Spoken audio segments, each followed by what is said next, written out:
The moment I saw my mother-in-law's face on my doorstep, flanked by 3 people I had never met, each dragging a suitcase, I knew exactly what was about to happen. What I did not know was that within 24 hours, she would be calling me 17 times in a row, her voice cracking with something I had never once heard from that woman in 6 years of marriage. Genuine, throat-closing panic. Melissa assumed control of my home without even asking, but she had no idea the auditor in me was already calculating the cost of her inevitable eviction. Before we dive into how I dismantled this, drop a comment and let me know where you are listening from and what time it is for you. Have you ever had a relative show up with a suitcase and no return ticket? I would love to know who is part of our community. I do not look at life through the lens of emotions or grand narratives. I look at it through a balance sheet. That is what being a senior financial auditor for a decade does to your brain. I am paid $165,000 a year to find the rot, to spot the discrepancies where money is bleeding out, and to mitigate risk before it topples a corporate empire. I am clinical, I am precise, and I am very, very good at spotting a bad investment. 3 years ago, I put that precision into our home. It is an upscale, 4-bedroom Colonial in a quiet corner of Charlotte, valued at $550,000. While Jackson picked out the paint colors for the trim, I was the one dissecting the inspection reports. I was the one who pulled $65,000 from my personal savings money I had earned long before I met him to cover the down payment. This house was not just a place to live. It was the physical manifestation of my independence and my primary asset. Jackson works as a high-end landscaper. He makes about $90,000 a year, and he is incredible at what he does. He has these rough, tanned hands that can coax life out of the Carolina red clay, and he used to look at me with a warmth that made the long hours at the office feel worth it. But Jackson has a fundamental defect that no amount of landscaping can fix. He has a spine made of wet spaghetti the second his mother, Melissa, starts pulling the strings. Melissa is a retired real estate agent, which makes her current behavior even more calculated. She understands property law, she knows about equity, and she definitely knows whose name is on the mortgage. But in her world, my $165,000 salary was just a family resource she was entitled to distribute as she saw fit. She spent years making small, passive-aggressive digs about my corporate coldness, while Jackson stood by and watched, telling me I was just being too sensitive. I had spent our entire marriage being the silent investor in their version of family. I paid 70% of the bills, I funded the vacations, I managed the retirement accounts that our financial advisor said were well ahead of the curve. I was the one providing the stability that allowed them to play at being a happy, close-knit unit. What I did not realize was that I was not a partner in their eyes. I was a subscription service they had grown accustomed to using for free. My compassion had been a luxury they had overdrafted for years, and Jackson had reached his limit. He thought he could demand I leave my own sanctuary to make room for his destitute relatives. He thought his mother's comfort was worth more than my legal rights. The tactical invasion happened with terrifying speed. Within 48 hours, the refined, quiet atmosphere of my Charlotte home was replaced by the cloying, heavy scent of Rebecca's cheap drugstore perfume. It hung in the air like a physical weight, a constant reminder that my air was no longer my own. The hallway, once a gallery of my architectural photography, was now a gauntlet of discarded shoes and Tanner's gym bags. The breaking point for my patience was the office. I returned from a high-stakes audit at the firm to find my sanctuary dismantled. My standing desk had been shoved into a cramped corner of our master bedroom, and my ergonomic chair was missing. In their place, in the room where I handled corporate secrets and multi-million-dollar spreadsheets, was a professional ring light and a neon pink sign that read "Stay Peachy." Sierra had colonized my workspace for her influencer studio, claiming that my auditing could be done from a laptop in bed, while her brand required specific aesthetic lighting. She had no idea that the moment I saw her ring light, I had already contacted my firm's IT department to remotely wipe my local drive and revoke all VPN access tokens. In my world, a data breach isn't a family squabble, it's a career-ending liability. I wasn't just losing an office, I was neutralizing a security threat. Jackson did not just allow this encroachment, he facilitated it. He told me it was temporary and that I was being greedy with my space when family was hurting.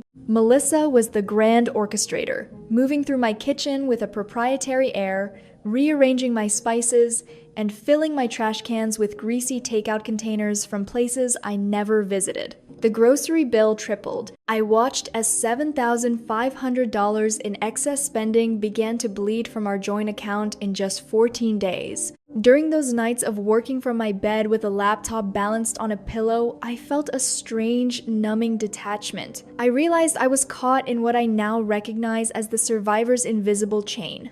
It is a prison without bars, where the walls are built of expectations rather than bricks.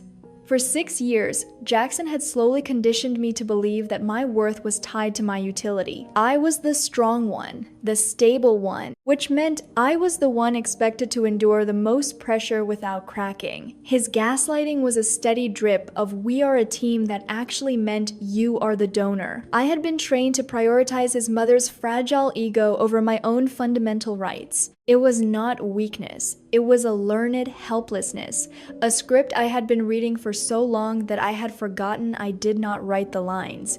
The final snap happened on a rainy Tuesday evening. Melissa was holding court in my sunroom. Rebecca was shouting at a reality show in the living room, and the house felt like it was bursting at the seams. Jackson pulled me into the kitchen, his face a mask of false concern. He whispered that the tension was getting to be too much for his mother. He suggested that maybe I should go stay with my parents in Asheville for a few days, just until everyone cooled down. He was effectively kicking me out of the home I primarily funded to accommodate a colony of leeches. I looked at him, and for the first time, I did not see my husband. I saw a bad debt that needed to be written off. I drove away from Charlotte with the windows up and the radio off. The silence was the only thing that belonged to me now, and I guarded it fiercely.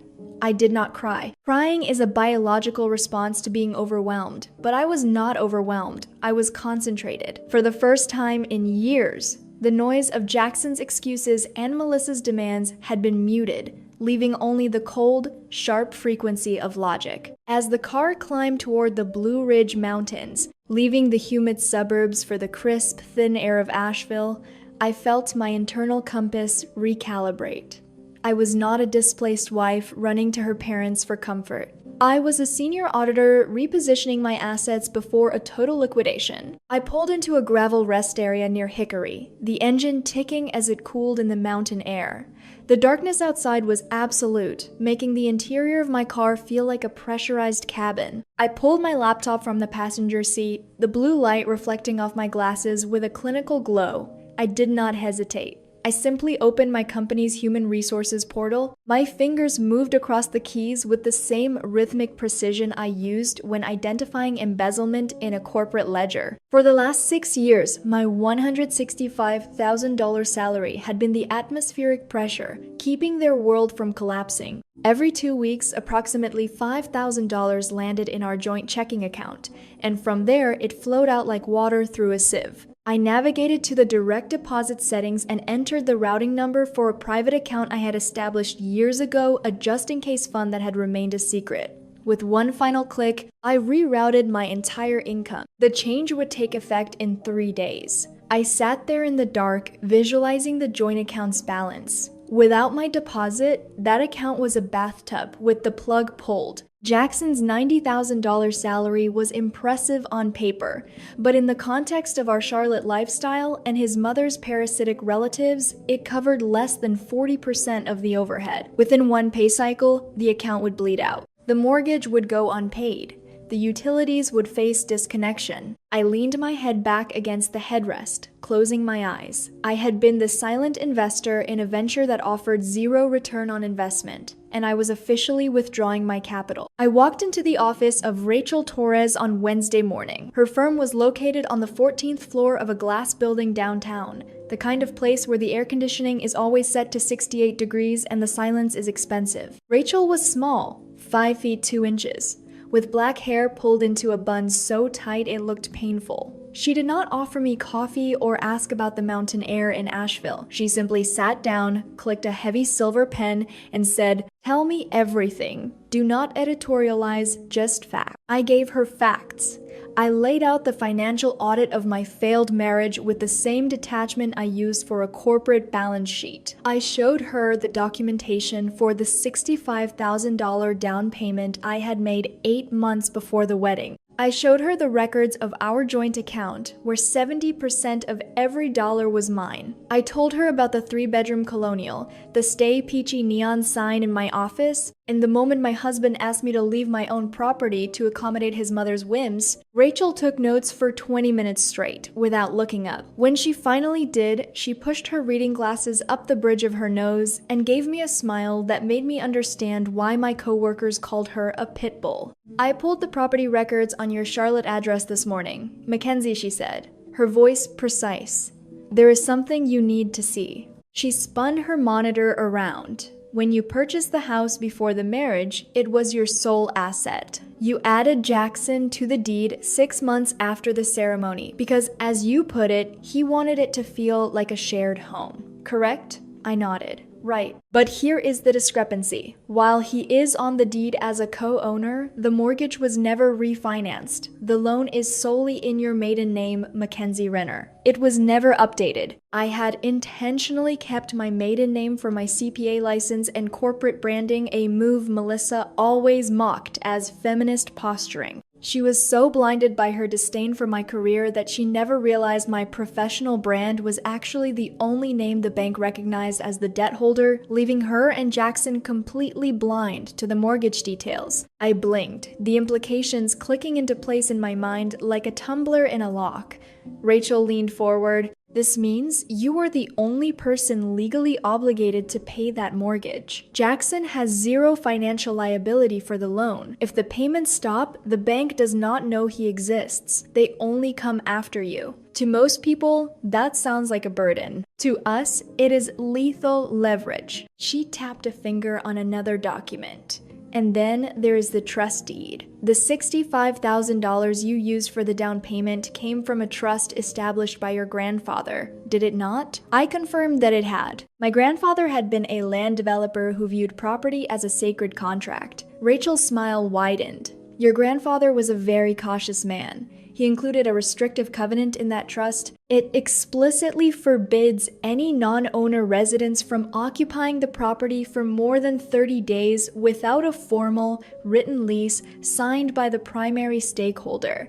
That stakeholder is you." I felt a cold rush of clarity. Melissa, Rebecca, Sierra, and Tanner had been in my home for 22 days. They were 8 days away from triggering a legal trap they did not even know existed. Jackson is housing people in your home without your consent and in direct violation of the trust that funded the property, Rachel concluded. "You are not just a wife in a dispute. You are a landlord with a trespasser problem." In my line of work, we have a saying, "The numbers never lie, but the people who move them often do." Auditing is not just about finding errors, it is about identifying intent.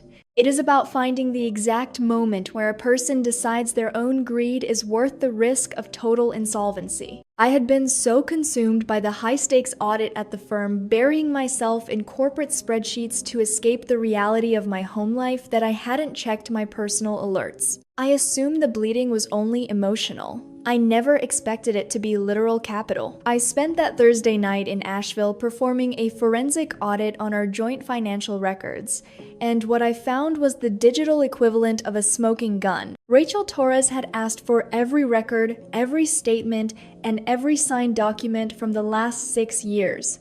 I was methodical. I moved through the spreadsheets with a cold, rhythmic precision, looking for the rot, I found it at 2 in the morning. There was an entry in our joint account from 3 weeks ago right as the leaches were moving in. A deposit of $40,000 from a source labeled home equity line of credit. I stopped breathing for a second. I had never applied for a home equity line of credit.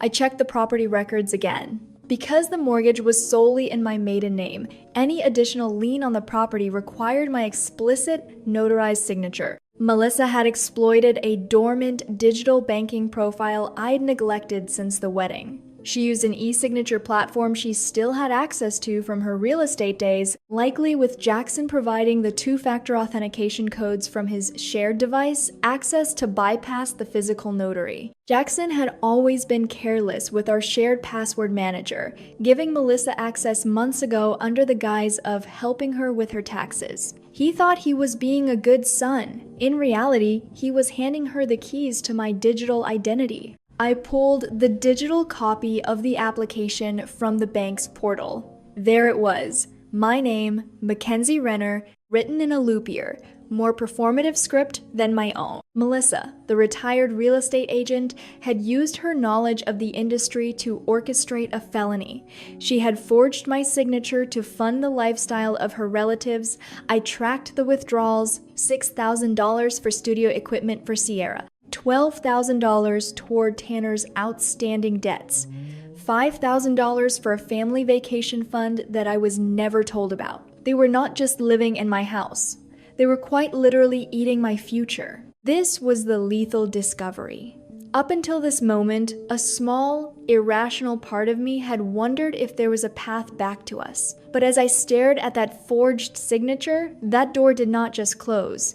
It was welded shut. Melissa had not just overstepped a boundary, she had committed a crime, and Jackson, my husband, had either known and stayed silent, or he was so willfully ignorant that he was a liability I could no longer afford to carry. I did not feel the sting of betrayal. I felt the surge of a successful audit. This was not a marriage anymore, it was a crime scene. I simply downloaded the forged application, the bank statements, and the withdrawal receipts. I organized them into a folder labeled Final Liquidation and emailed them to Rachel Torres. This was the kill shot. There would be no mediation. My compassion had officially reached total bankruptcy. I felt a deep, predatory sense of peace. The mountain air in Asheville was crisp and clear, a stark contrast to the stagnant, perfumed humidity of the home I had left behind in Charlotte. On Monday morning, the silence of my parents' porch was finally broken by my phone. It did not just ring, it screamed. 17 missed calls from Melissa, 3 from Jackson. A dozen text messages that started as demands and devolved into incoherent, throat-closing panic.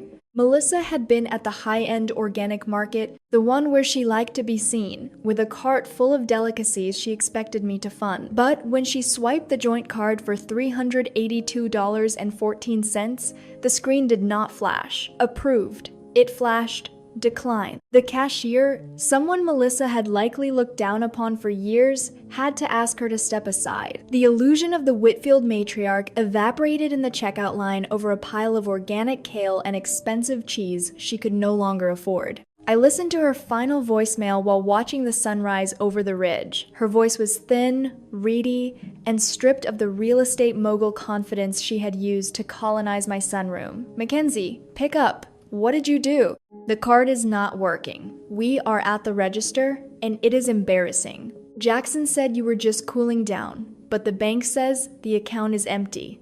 How are we supposed to eat? What Jackson didn't realize was that his own $90,000 salary had already been swallowed by the auto-pay cycles for the mortgage and the utilities I had prioritized before leaving. Without my $5,000 biweekly injection, their luxury spending had drained the remaining liquid cash in less than 72 hours. Melissa had survived for years on the float, using my surplus to mask her own lack of retirement savings. She had mistaken my silence for stupidity, never imagining that the auditor who managed million-dollar corporate budgets would be the one to finally freeze her out of the market she thought she owned. I did not call back, I did not have to. I was busy looking at my own bank statement where $2,847.63 had landed safely in my private account at 6 in the morning. As I drove back toward Charlotte that afternoon, I realized I was witnessing a profound psychological collapse. Melissa's authority had always been a performance leased by my hard-earned money. She operated under the illusion of power,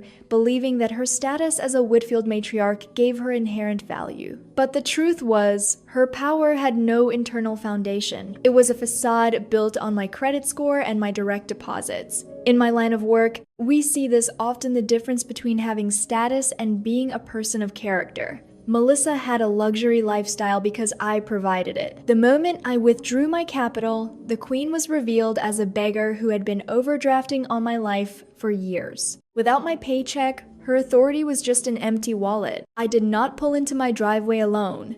I waited at the end of the block until the sheriff's cruiser appeared. My attorney had secured an emergency order for a civil standby. Given the documented forgery and financial abuse, the sheriff wasn't just there for a house call. He was there to ensure that as I served the eviction notice, no state-registered assets were damaged or removed from the premises. Jackson was standing on the front porch, looking haggard and smaller than I remembered. Melissa was right behind him, her face turning from smug anticipation to a skeletal, gray mask of terror as she saw the uniform. I stepped out of my car, holding a thick manila envelope. I did not look at the furniture or the discarded gym bags in the hall. I looked at the 3-bedroom Colonial that was legally mine. Mackenzie, babe, thank God, Jackson started, stepping toward me with red-rimmed eyes. Mom is hysterical. The bank made a mistake and these people have nowhere to go. Just transfer the $40,000 back from the equity line, and we can talk this through. I stopped him with a single raised hand. It was the same gesture I used to silence a boardroom. There is no us to talk to, Jackson. And that equity line was a felony. Because you never established a lease and are in direct violation of the trust's restrictive covenant, these people are legally classified as transient guests, not tenants. They have no squatters' rights here. Because the forged HELOC turned this from a simple family dispute into an active criminal investigation, my attorney secured an emergency kick-out order alongside the civil standby. Under North Carolina's specific statutes for non-tenant occupants, the absence of a lease meant they were legally transient, and the fraud charge nullified the usual lengthy eviction protections. I handed the sheriff the papers. This is a formal notice to vacate. Based on the restrictive covenant of the trust deed, these non-owner residents have 48 hours to remove their belongings. If they are on the premises after that, they will be removed for trespassing. I looked past Jackson to Melissa, whose skeletal face looked like it was literally disintegrating. Her rented crown had finally fallen, and it had shattered on my porch. The divorce took 4 months of surgical legal precision. Jackson and I split the joint savings, leaving me with $26,000 while he walked away with $17,600. I kept the house, buying out his share for $31,000, a fair resolution given my initial $65,000 down payment and years of majority mortgage contributions. That $31,000 was the exact calculated appreciation of the marital portion of the home minus the $40,000 in HELOC debt that Jackson was legally tethered to as an accomplice to his mother's fraud. He signed the quitclaim deed within minutes to avoid the felony charges Rachel had ready to file. I did not just get my property back, I reclaimed my name. I am 33 years old now, and the silence in my Charlotte home is no longer lonely. It is sovereign. I have used a portion of my resources to establish the Maiden Name Grant, a financial literacy program designed to help displaced spouses regain their independence. This is the essence of the justice of the sower. Instead of remaining focused on the punishment of the past, I am focusing on building a future. By creating something meaningful, the behavior of those who tried to use me has become small and entirely irrelevant. I have come to realize that many of us are taught that family loyalty is an unconditional debt, but that is a lie designed to keep you compliant. If you find yourself in a similar situation, remember that you are allowed to stop being the silent investor in someone else's dysfunction. There is a vital difference between bending and breaking. Bending is a sign of resilience. It means you can still straighten up once the pressure is removed. Breaking means you have allowed someone else to decide your permanent shape. I refuse to let Melissa and Jackson break me. I straightened my spine, reclaimed my ledger, and chose to grow on my own terms. Forgiveness is not always about the other person. Sometimes, it is the only way to clear the balance sheet and set yourself free. If this story taught you that your home is your sanctuary and your name belongs on the deed, hit that like button. Have you ever had to choose yourself over a toxic family dynamic? Tell me your story in the comments.